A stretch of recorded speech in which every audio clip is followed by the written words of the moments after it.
I'm Dave Shadovitz, editor of Human Resource Executive magazine, and I'm here at the Recruiting Trends and Talent Tech Conference in Palm Beach, Florida.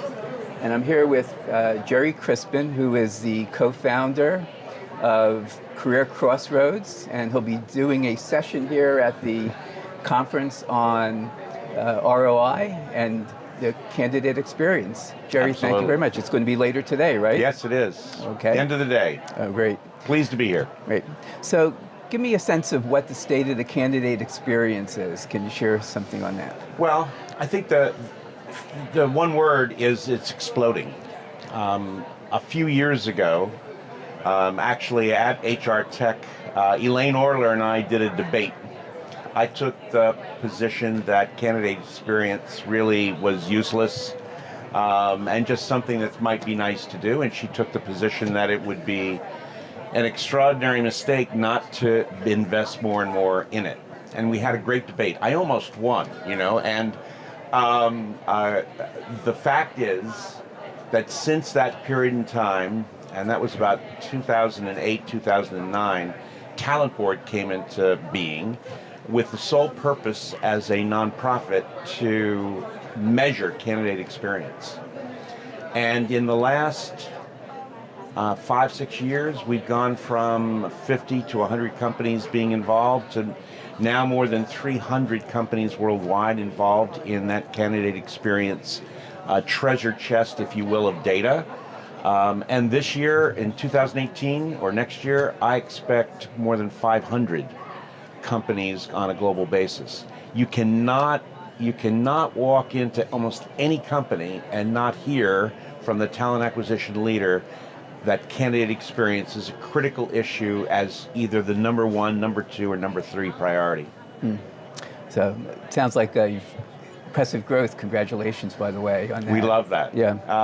It's been a lifelong idea of mine that we should be thinking about all of the stakeholders in the recruiting process and kind of understanding their needs and seeing what we can do to meet all of them. Okay. So later today you'll be moderating this panel on ROI. Are companies, employers getting better at measuring the ROI of the candidate experience? They have to. We've certainly been doing this as part of what the Talent Board has been doing. But all of the folks who are on this panel, their candidates are measuring, or in effect, are providing data that allows us to measure the extent to which companies are treating their candidates in a way that makes them want to belong to the company, and if they can't belong to the company, they leave and still are customers of that company, which is really powerful. Yeah, so looking at ROI, though, there's many different components Sure. that can be measured. What should employers be measuring? Well, the first issue about measuring has to be consistency.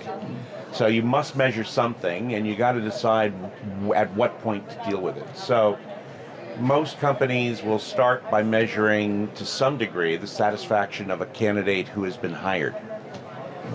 But that misses about 99% of all the candidates that they touched. The next level really is to look at all of those candidates who got as far as the interview process.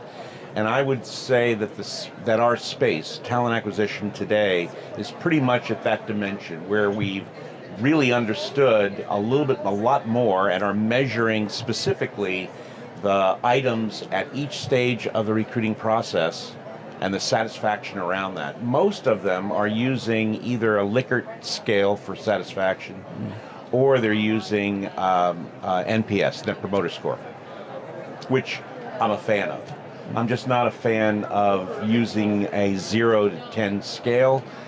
We at Talent Board have been using a 0 to 4 scale where we anchor, or a 1 to 4, where we anchor 1 and we anchor 4 over the course of that measure. And we can get an index that ranges from minus 100 to 100 on candidate experience as a result of that and a couple other key pieces that we tweak. And I will tell you that the companies that are winning the Candidate Experience Award, their index is not only in the positive side, but it's probably between 25 and 60 25 and 60. Right. on from a net promoter score point of view. Okay. Do you have any thoughts on what employers should be doing in terms of holding hiring managers responsible, or holding them accountable for the work that they're doing and the effectiveness I of the think work one of they're doing? the strongest correlations we find is, in fact, the degree to which recruiters and hiring managers are held accountable. So if the company holds themselves accountable, it's not rocket science.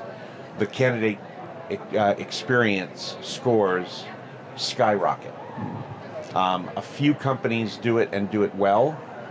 Capital One is a good example of a company that literally asks 10,000 of their candidates every month who they touch to give them some feedback relative to their experience and to give them a metric.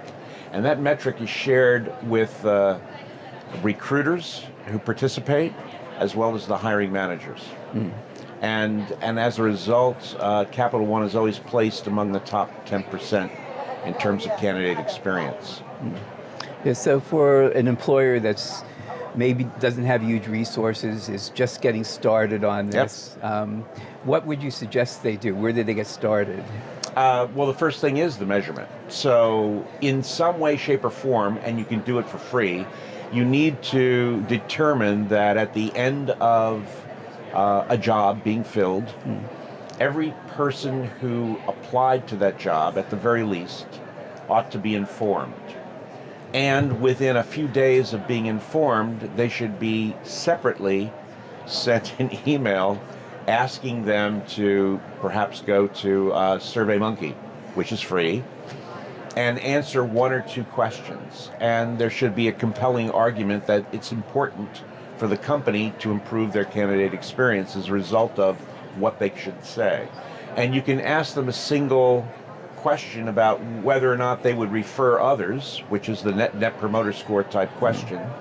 And then depending upon how they respond to that, you might ask them as well, why did you make that score? Why did you score a 1 or a 4 or whatever it is? And that's number one. Secondly, you want to get the feedback from that and put it in various buckets. Is this the beginning? Is this when people certainly became aware of you, that they were more dissatisfied than not? Or was it all the way through to the onboarding, so that you can identify what portion of the recruiting process is the one that you want to address?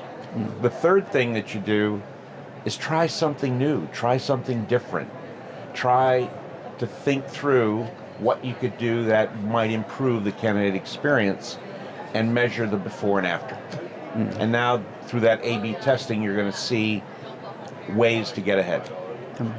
Yeah, and as far as internal candidates are concerned, is there anything employers should be doing different in that regard?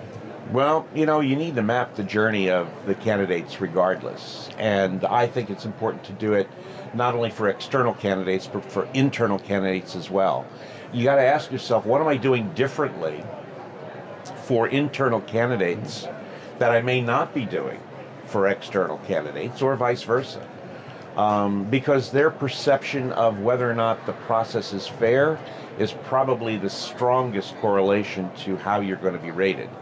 And if you're doing things that give evidence to internal candidates that they're not valued as much as external candidates, that's going to be a problem long term. Okay. And then maybe this will be a final question, Gerry. Is there anything employers should be doing, HR departments should be doing, I should say, to ensure that their steps in this area are aligned with the business goals, the business objectives of the organization? Without a doubt, long term, the data should demonstrate that if we are creating a great candidate experience, that we in fact can find that the quality of the folks that we're dealing with begins to increase. So we need good evidence of the quality of hire, if you will. And we would expect that if the quality of your hires increases, it's also related to the performance, not only of the function or the people in functions, but the company itself. So there should be an expectation that those companies that have a very strong candidate experience also have a great employee experience, and from that alignment also have higher performance as a corporation. It's a bit of a stretch, and it takes years to really get there. If you think of the 100 best companies in America to work for, it took quite a few years before they began to see that those companies that consistently ended up on the top 100 list were also companies whose growth and strength and respect and admiration within the marketplace had also grown significantly. I believe we're going to see the same thing with candidate experience. Well, we'll end with that. Thank you so much for joining me, Gerry. My pleasure, Dave. Yeah.